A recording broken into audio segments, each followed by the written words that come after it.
The Galactic Defense Academy floated in orbit above the gas giant Valoon 4, spinning slowly like a great metal wheel in the dark.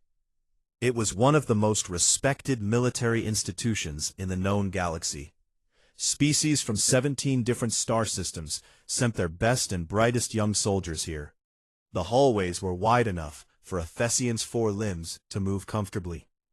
The gravity in the common areas was set to a gentle 0.3 G, light enough for the most delicate cadet species to function without strain. Everything about the place was designed with care, with precision, with the galaxy's many different bodies in mind. Everything, it seemed, except the humans. Ryan arrived on the first day with his partner Nea, both of them stepping off the transport with easy confidence. Ryan was Valorian, tall, pale, with long fingers and bones so light that he could spring 3 meters into the air without much effort. Nea was Thessian, compact, 4-limbed, with wide amber eyes that could see in almost total darkness. They had trained together since childhood. They were good. They knew they were good. And they had heard the rumors about humans long before they ever stepped onto the Academy transport. Strange creatures, the rumors said, short-lived, emotional, surprisingly stubborn, came from a mid-sized rocky planet nobody had paid much attention to until about 200 years ago. The humans had clawed their way into the Galactic Coalition through sheer persistence rather than any obvious biological advantage. They were not the fastest. They were not the strongest. They did not have the Valorian's elegance or the Thessian's sensory gifts. They were just there, present, showing up to every meeting, every conflict, every negotiation with that same flat expression that other species had learned, slowly, to be uncomfortable around. But cadets were not diplomats, and young people, across every species in the galaxy, had a habit of laughing at things they did not yet understand. The first time Rion saw Tejo, the human was walking down the main corridor, with 2 others, Jiwan and Rena. Rion noticed several things at once. They were shorter than most of the other cadets. Their skin was an odd warm tone, somewhere between the pale of Valorians and the deep gray of the Doranic delegation. They moved stiffly, like their joints were slightly too tight, and they were breathing harder than anyone else in the corridor, even though they were just walking. Just walking. Rion nudged Naya. She looked. She tilted her head slightly, the way Thessians did when something struck them as odd. "They look like they're already tired," she said quietly. "We haven't even started yet," Rion replied. During that time, the cadets were put through basic movement drills, equipment checks, and physical assessments under the station's standard 0.3 G gravity. Most species moved through these with ease. The Valorian cadets practically danced through the obstacle course. The Doranic cadets, despite being heavier, used their dense muscle structure efficiently. Even the young Fari, a species that had only joined the coalition recently, managed to complete their assessments without much trouble. The humans struggled. Not dramatically, not in a way that was painful to watch, but it was noticeable. Tejo completed every drill, but his face was red and damp by the end of each one. Jiwan moved through the balance course slowly, carefully, like someone walking across ice for the first time. Rena had the best form of the 3, but kept pausing between exercises, rolling her shoulders, working something out in her joints that clearly bothered her. Word traveled fast in a place like the Academy. By the end of the second day, most of the non-human cadets had heard about the humans' performance. By the end of the third day, it had become something of a running joke in the dormitory wings. Rion did not think of himself as unkind. He was competitive, yes. He was proud of his species' record at the Academy. Valorians had produced more decorated graduates than any other single species over the past century. But he was not cruel. He told himself that when he laughed with Naya about Tejo's red face and stiff walk, it was just observation. Just honest assessment. The humans were clearly outmatched. That was simply a fact. What he did not know, what none of them knew, was that the humans were not struggling because they were weak. They were struggling because everything was wrong. The air composition on the station was calibrated for a broad galactic average, slightly lower in oxygen than Earth's atmosphere, slightly higher in a trace gas called velium, that most species processed easily. Humans processed it fine too, but it took adjustment. Their bodies were working harder on every breath to extract what they needed. The 0.3 G environment, rather than making things easier, was actually disorienting to a species that had evolved under nearly 3 times that gravitational load. Their muscles, built to carry their own weight constantly, were firing in strange patterns in the low gravity.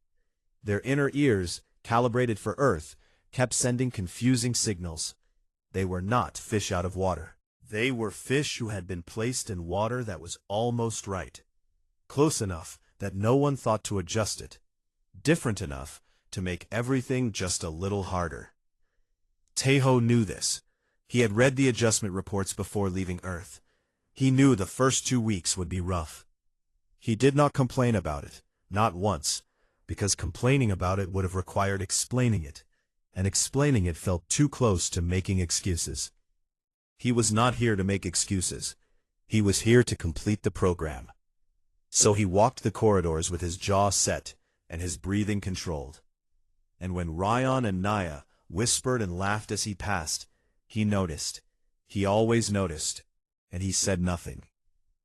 Jiwon noticed too.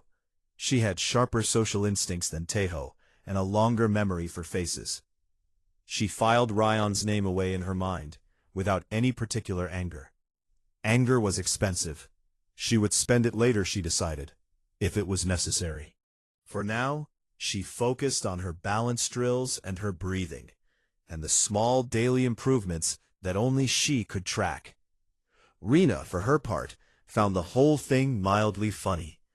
She had grown up in a city where being underestimated was so common it had stopped registering. She rolled her shoulders, worked out the joint aches from the strange gravity, and thought about week 2. She had read the training schedule. She had seen what was coming. She was almost looking forward to it. The third evening, Instructor Dasam walked through the dormitory corridor doing a routine check. She was human, older, with a quiet way of moving that other instructors sometimes mistook for casualness, until they realized she had already assessed everything in the room before they had noticed she was there. She paused outside the Valorian dormitory wing, where she could hear laughter and the tail end of an impression someone was doing of a human walking stiffly through a corridor. She did not stop. She did not reprimand anyone. She just smiled very slightly to herself and kept walking. Week 2 was going to be educational. The announcement came on the morning of the 8th day, posted to every cadet's personal screen at 0600 hours station time. Most cadets read it half awake, still pulling on their uniforms or finishing whatever their species considered breakfast. It was a standard training module header, formatted the same way as every other academy notice. Week 2, Physical Conditioning Module, High Gravity Endurance Training, mandatory for all cadets, facilitated by Instructor Dasam. Reporting time, 0800 hours, Conditioning Bay 7. Ryan read it and set his screen down. He had heard of high-gravity training before. It was a known part of the academy curriculum, a practical module designed to prepare cadets for combat situations on high-mass planets. He had done mild versions of it during his pre-academy training back on Valoris. It was uncomfortable, yes. Gravity above 0.5 G made his joints ache and his movements slow, but it was manageable. It was temporary. You pushed through it. You completed the module, and you moved on. He mentioned it to Naya over breakfast. She shrugged. It won't be pleasant, but we've handled it before. Agreed, Rion said. I imagine it will be hardest on the Fari. Their bone density is even lower than ours. Neither of them mentioned the humans. Conditioning Base 7 was a large, sealed chamber at the far end of the Academy's lower ring. It had its own independent gravity system, separate from the rest of the station, capable of being adjusted from near zero all the way to 3G. The walls were padded. The floor had grip panels. There were emergency medical stations built into 3 of the 4 walls, which Rion had always assumed were there as a precaution rather than a necessity. He would revise that assumption before the morning was over. The cadets assembled at 800 sharp. Instructor Dasam stood at the front of the room, in her standard training uniform. Dark, close-fitted, no rank decorations. She looked at the assembled group for a moment without speaking. 41 cadets, 11 different species, all of them watching her with varying degrees of readiness and, in several cases, mild apprehension. "This module runs over 6 days," she said. Her voice was calm and even. "Each session is 90 minutes.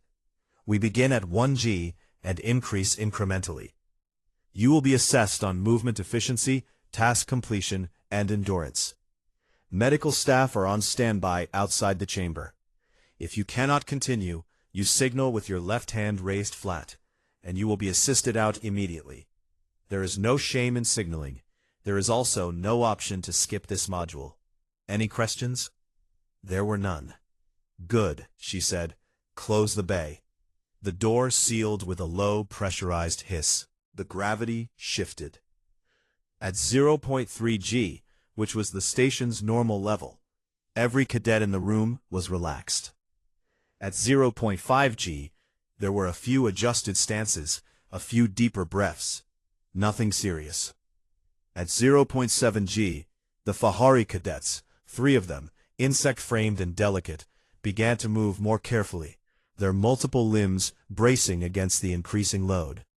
At 1G, the room changed. Rion felt it clearly. It was not pain exactly, but it was pressure, a constant, insistent downward weight that his body was not built to carry.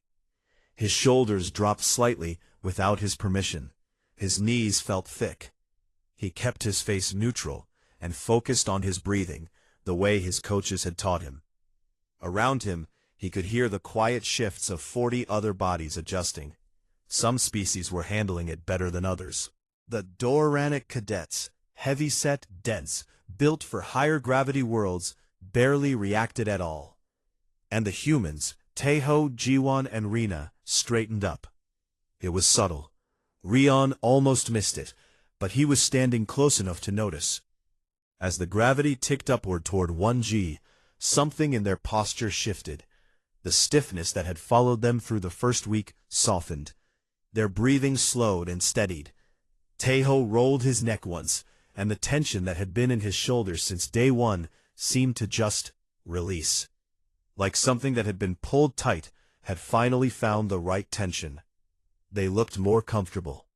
At 1G, while everyone else in the room was beginning to struggle, Dasam had them begin a movement circuit, a structured series of tasks designed to assess function under load.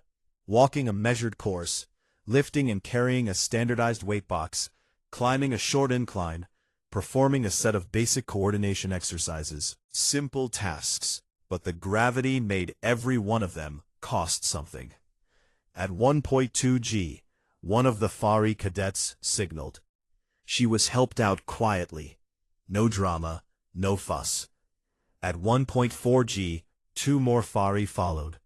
The Valorian cadets were managing, but their movements had become deliberate and slow. The easy grace of earlier completely gone. Ryan's knees were aching deeply now. Naya was moving beside him with her jaw tight and her eyes fixed straight ahead. At 1.5G, Ryan dropped the weight box. He had not meant to. His hands simply stopped cooperating for a moment, the load overwhelming the fine motor control in his fingers. He picked it up again immediately, face hot, and kept moving. But when he glanced sideways, he saw that 2 other Valorian cadets had done the same thing, and one of them had signaled and was being walked out. Teho passed him on the circuit. The human was carrying his weight box in one hand, the grip easy and steady. He did not look at Ryan. He was not performing. He was simply completing the task, the way he had been completing tasks all week. Quietly, without commentary, without expression. Ryan watched him for 3 full seconds before he remembered to keep moving. At 1.8 G, Naya's left knee gave. Not a break, the medical scan later would show it was a stress response in the cartilage, not structural damage. But she went down to one knee on the grip floor and could not get back up cleanly. She raised her left hand flat. 2 medics came in through the side door and helped her to the exit. She did not look back. At 2G, Ryan signaled. His body simply would not do what he was telling it to do anymore. His legs felt like they were wrapped in wet concrete. His vision had gone slightly gray at the edges. He raised his hand and was helped out into the corridor, where he sat on a bench and breathed cool, recycled air and tried to process what had just happened. Through the observation window in the corridor wall, he could see the chamber. The gravity display above the door read 2G. Inside, most of the cadets were gone. A handful of Doronic cadets remained, grinding through the circuit with blunt efficiency. 3 others from species he did not immediately recognize. And Teho, Jiwan, and Rena, all 3 of them, still moving. Teho was sweating visibly through his uniform, and his face was the same deep red color it had been all week.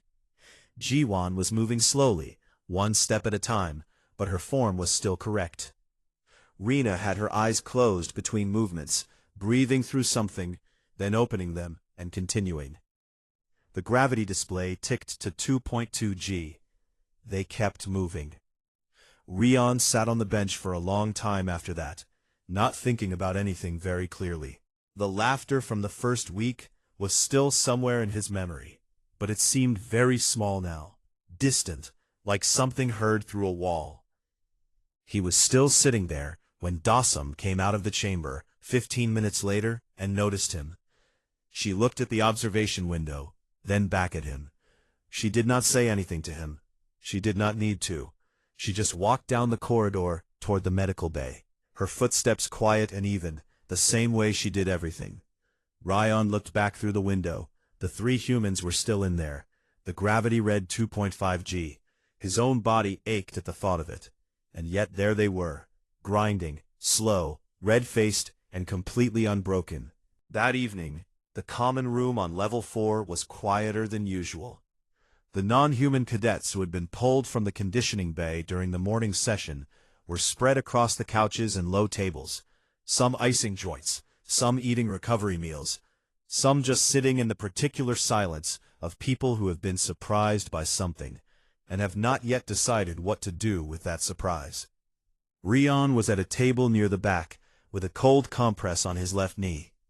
Naya sat across from him, her right leg elevated on a cushion, her amber eyes focused on the middle distance, in the way Thessians did when they were thinking hard about something and did not want to be interrupted. The room had the subdued energy of a group that had expected one thing and received another. It was a quiet cadet named Wurbin who broke the silence, though he did not mean to break it dramatically. He was simply sitting at the shared data terminal in the corner, running through his own recovery notes, when he pulled up a reference file on human physiology to understand something that had been bothering him since the morning session. He was the kind of person who needed to understand things, not to win arguments. He rarely argued, but because not understanding something felt like a small, persistent itch in the back of his mind that would not go away until he scratched it. He read for a few minutes. Then he said, to no one in particular, "Has anyone actually looked up what Earth is like?" Nobody answered immediately, but a few heads turned. Wubin turned the terminal screen so it faced the room. The data was standard Coalition homeworld reference material, the same information that was available to any cadet. Sitting in the public database, never hidden, simply never looked at closely because nobody had thought it was important. Ryan leaned forward from his table, squinting slightly at the screen. Naya turned her head. A Doranic cadet named Boru, who had been lying on his back on one of the wider couches, sat up slowly. Wubin read aloud, not in a dramatic way, just in the flat tone of someone reading facts. Earth's surface gravity, 9.8 meters per second squared, roughly 1 g by the scale the Academy used. The standard the station's conditioning bay had started at before incrementally increasing. The level that had made the Valorian cadets' knees ache and their hands lose grip. That was Earth's normal. Every single day, from birth. Wubin kept reading. Atmospheric pressure at sea level, significantly higher than the station's average. The oxygen content was higher too, which explained, quietly, why the humans had been breathing harder in the station's slightly thinner air mix during the first week. They had been running at reduced capacity, like an engine being asked to perform at altitude. Temperature range across the planet's surface. The data listed the extremes. Naya read the numbers twice. She had grown up on Thess, where the temperature variance across the entire planet was about 12 degrees across the full annual cycle. Earth had regions that swung by 60 degrees between seasons. Some human populations had built cities in places that regularly dropped to temperatures that would put most galactic species into immediate physiological distress, and lived there, and considered it normal, and complained about it being cold, apparently, rather than evacuating. Rion said nothing. Wubin scrolled further. The entry on human skeletal structure was brief but specific. Denser bone composition than most bipedal species in the coalition. Higher baseline muscle-to-body weight ratio. Cardiovascular system built around continuous moderate exertion. The human heart was designed to pump hard for extended periods, not in short efficient bursts. The entry noted, almost as a footnote, that humans were one of the few species in the known galaxy that had evolved as persistence hunters. That is, their primary ancestral hunting strategy had been to chase prey for hours or days at a time, not catching it through speed or strength, but by simply refusing to stop until the prey collapsed from exhaustion. The room was very quiet. They used to run animals to death, Boru said slowly. He was not a cadet who was easily impressed.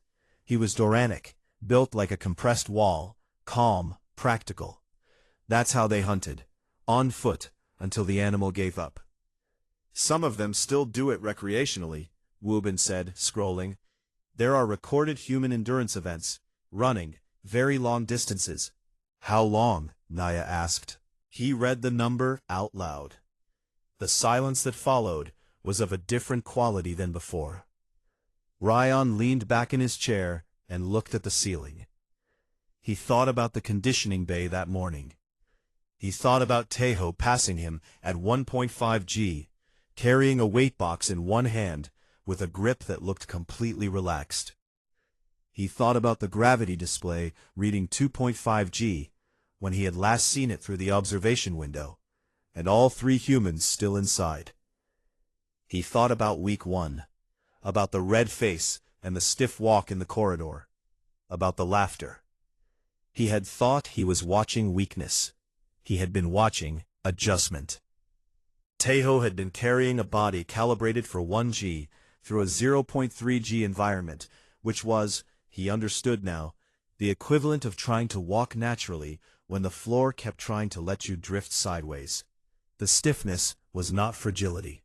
It was a machine made for one environment, trying to operate carefully in a wrong one.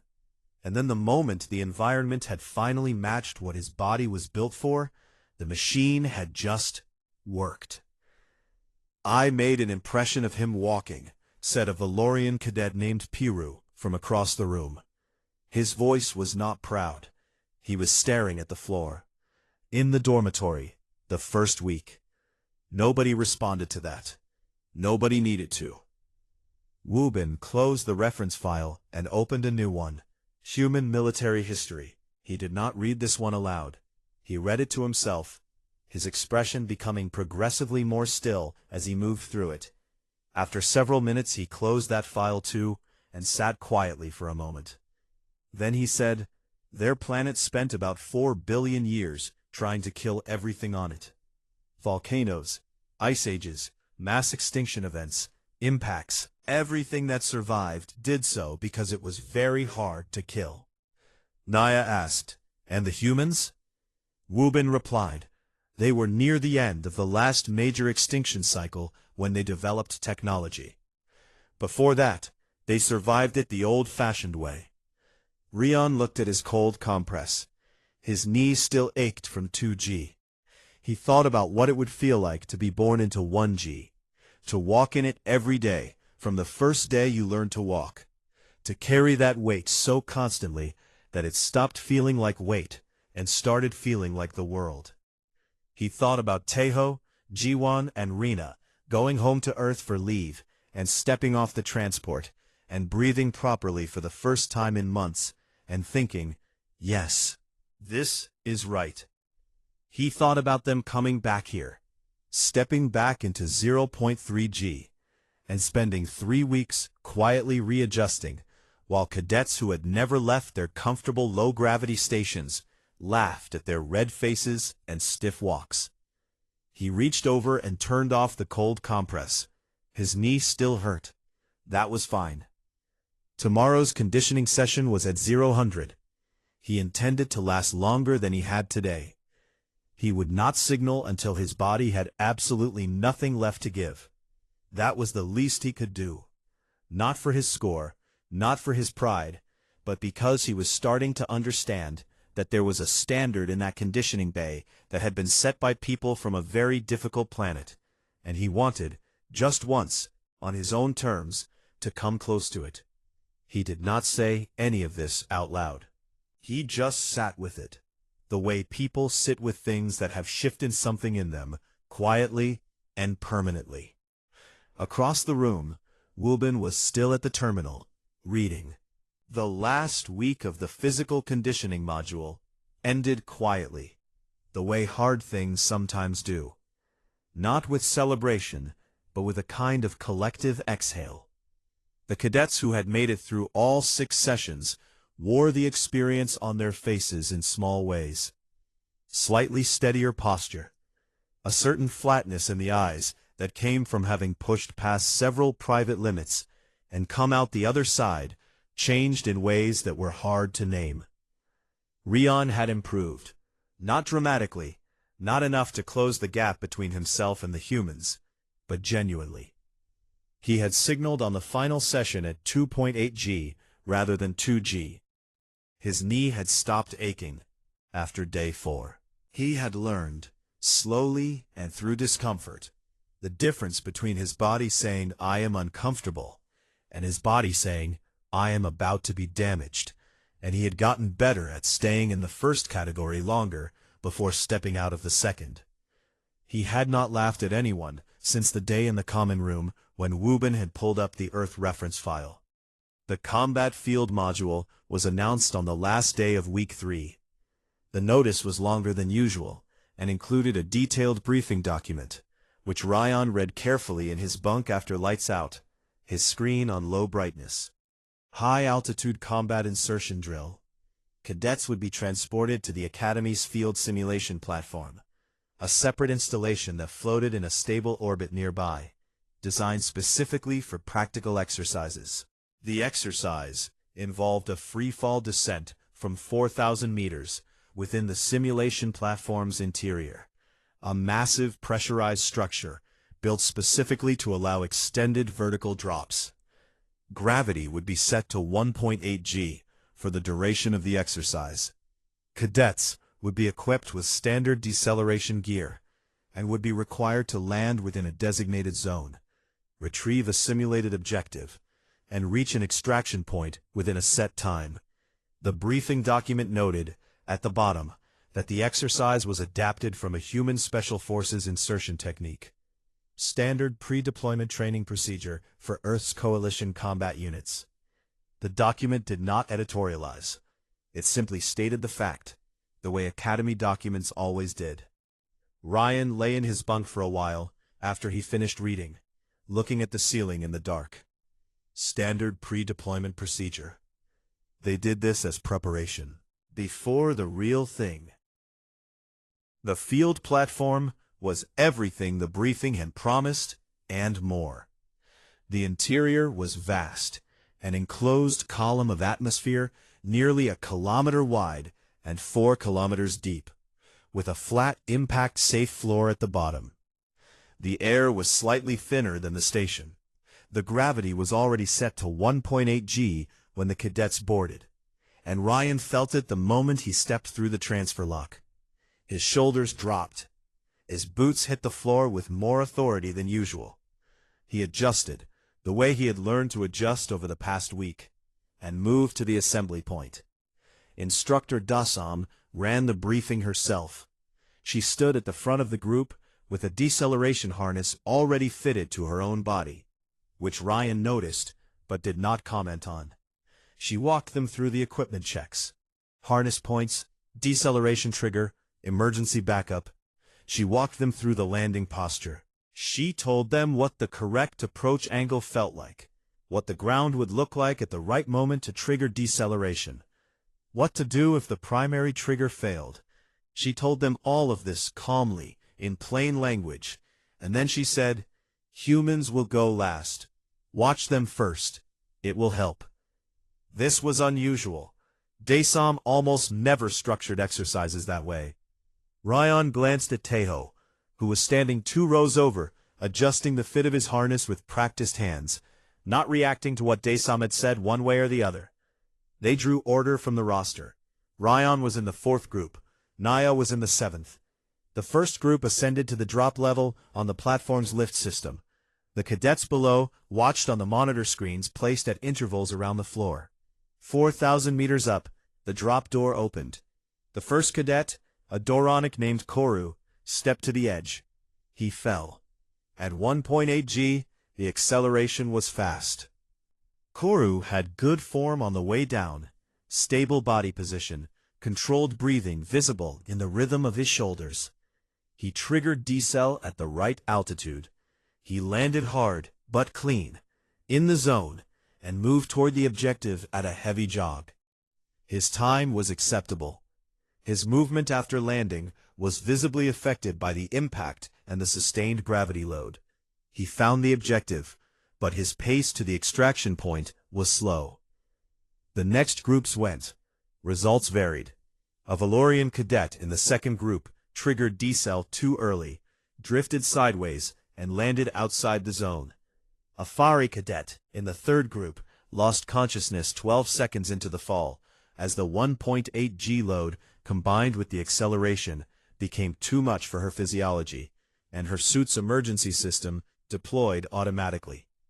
She was retrieved unhurt, but removed from the exercise. He stepped to the drop door and looked down 4,000 meters at the floor below, and he told himself, clearly and deliberately, "Do not be the person who makes this smaller than it is. Feel it properly. Respect it." He fell. The wind was very loud. The gravity pulled at him in a way that was different from the conditioning bay. Not a steady press, but a rushing urgency, the world demanding he come to it now, quickly, without argument. He kept his body straight, the way Dasam had shown them. He watched the floor come up. He triggered decel at the right moment. He landed in the zone. Both feet, solid contact. Slightly harder than he would have liked, but within parameters. He moved to the objective. His legs were heavy, and his hands were not entirely steady, but he moved. He found the objective, and ran the route to the extraction point, every step costing something, and he made it inside the time window. Not by much, but inside. He walked to the observation section afterward, and turned to watch the remaining groups. Naya went in the 7th. She made the zone, but took a partial stumble on landing, her right knee touching down first. She recovered and completed the course, but her time was tight. Then it was the humans' turn. Tejo, Jiwon, and Rina ascended to the drop level. On the monitor, Rian could see them at the edge of the door.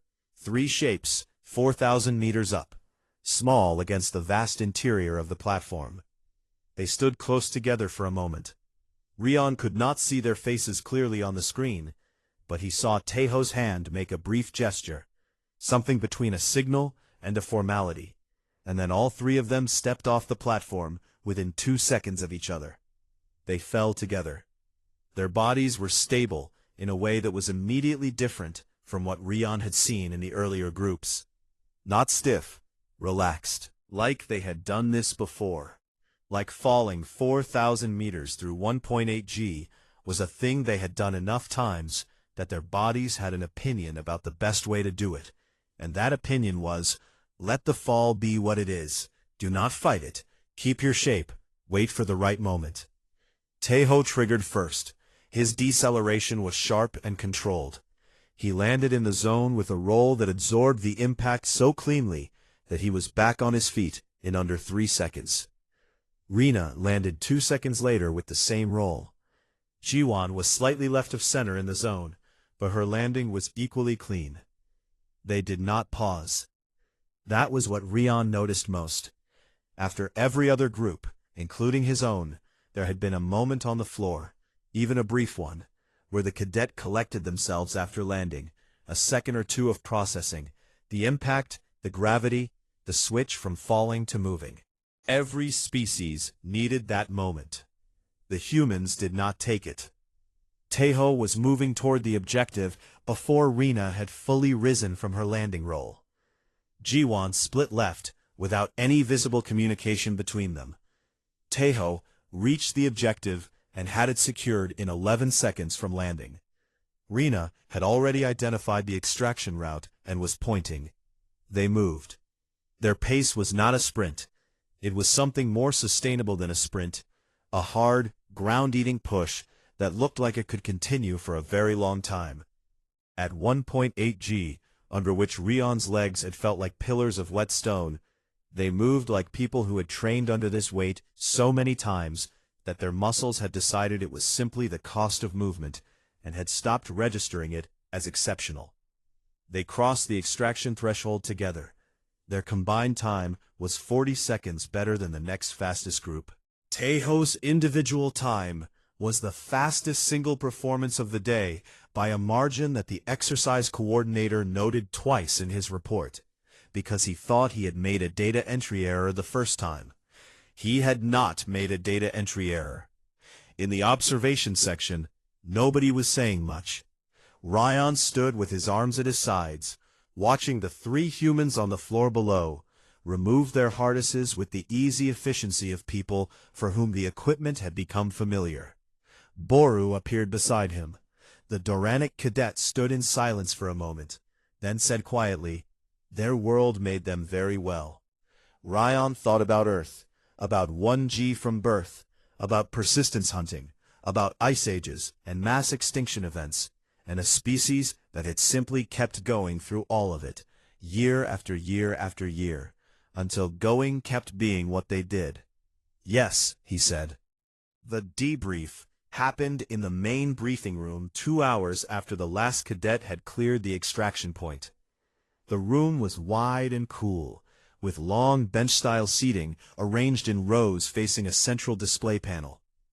41 cadets sat in it, some still wearing their field gear, most of them quiet, in the particular way that people are quiet after a shared experience that has shown them something about themselves.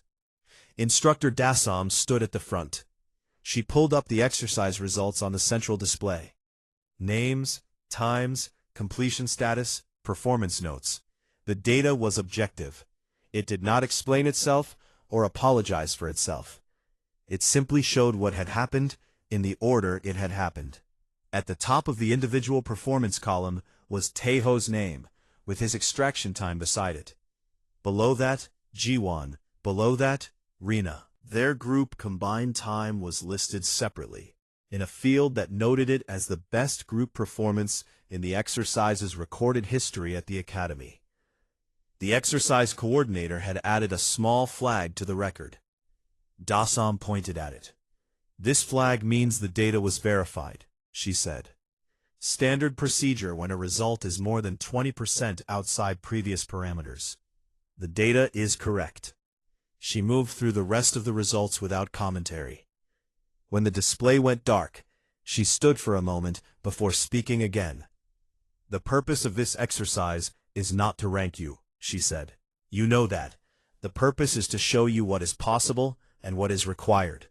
Those are two different things, and the distance between them is what training exists to close. She looked at the room. Some of you have closed more of that distance in 4 weeks than I have seen cadets close in a full semester. That is worth noting. She dismissed them without ceremony. The cadets filed out into the corridor in small groups. Some headed directly for the canteen. Others drifted in 2s and 3s, talking low. Rion walked out slowly, not because he was tired, though he was, but because he was thinking, and he moved slowly when he was thinking. He saw Taeho at the far end of the corridor near the water dispensers, standing alone, drinking slowly from a field canteen. Jiwon and Rina had already gone ahead. He could see them through the corridor window, outside in the connecting walkway between the field platform and the transport. Taeho was taking a moment by himself, which Rion had noticed humans did sometimes after intense exertion. They went quiet. They found a wall or a corner and stood in it briefly before returning to the group. Rion walked over. He was not entirely sure what he intended to say. He knew what he felt. Something that had been building since the common room 3 weeks ago, since Wu Bin's terminal screen, since the conditioning bay, since watching that landing roll and the 3-second rise, and the extraction run at 1.8 G.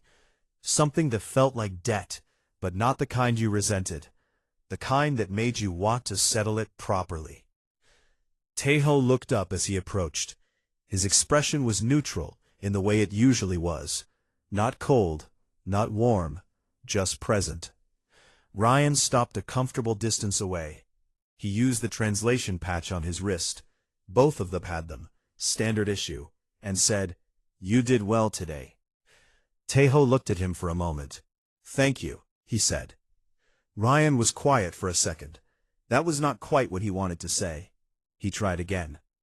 "In the first week," he said, "I laughed at you, in the dormitory, when you walked past." He paused. "I was wrong to do that." Taeho did not change expression immediately. He turned this over for a moment, the way someone turns over something they were not expecting to be handed. Then he said, "I know." "You knew at the time?" "Yes." Rion considered that. "And you said nothing?" "There was nothing useful to say," Taeho said simply. "You would understand eventually, or you wouldn't. Either way, my training was my concern." Rion thought about that for a long time, standing in a corridor on a field platform orbiting Velen 4, his body still carrying the ache of a 1.8 G insertion drill. He thought about how many ways there were to respond to being underestimated. He had always assumed the correct response was to confront it, to demonstrate loudly that the assessment was wrong. He had never seriously considered the possibility that the most effective response was simply to continue. "How did you learn that?" he asked. "To just continue." Taeho looked at the canteen in his hands for a moment. He thought about the question with the same seriousness he brought to most things. Then he said, "Gravity, mostly." Rion waited to see if there was more. "I trained under a coach when I was young," Taeho said. "She had a thing she said. She said gravity is just another opponent. It never stops. It never gets tired. It never feels bad about what it does to you. It just keeps pulling." He looked up. "So you learn to move through it, and eventually you stop noticing it as opposition. It becomes just the weight of the world, and you carry it, and that's all." Rion said nothing for a moment. He was thinking about what it meant to grow up with that weight, to have it present from the first moment you stood on your own feet, to have it never ever let up, to have it be so constant and so total that it stopped being an obstacle and became, simply, the condition of being alive on Earth. And then to come here, to 0.3 G, and feel the absence of it, not as relief, but as wrongness, like something was missing, like the world was not quite real without that familiar pull. He thought about Taeho's shoulders loosening at 1 G in the conditioning bay, That small, private moment of rightness. "I have a question," Ryan said, "and I am asking it seriously, not to be rude." Teho nodded. "When you come here, to the station, to 0.3G, does it feel strange? Does it feel wrong without the wait?" Teho thought about this honestly, which Ryan appreciated. He did not give a quick answer. He stood with the question for a few seconds. "It feels light," he said finally, "like wearing lighter clothes. You get used to it." A brief pause. "But when I go home and step off the transport and the gravity hits me, yeah, that feels right. That feels like breathing all the way for the first time in months." Rion nodded slowly. He understood that, on a small scale, the way Valoris's 0.2G felt like home in a way that nothing else quite did. The body remembering where it came from. "Thank you," Rion said, "for explaining it." Teho shrugged, a very human gesture that Rion had learned over the past few weeks, usually meant something along the lines of "it was nothing" or "you're welcome," depending on context. Then Teho capped his canteen and straightened up. "You did well in the drill," Teho said. "Your landing was clean. Your extraction time was good for your first run at that gravity." Rion looked at him. There was nothing in the statement except what it said.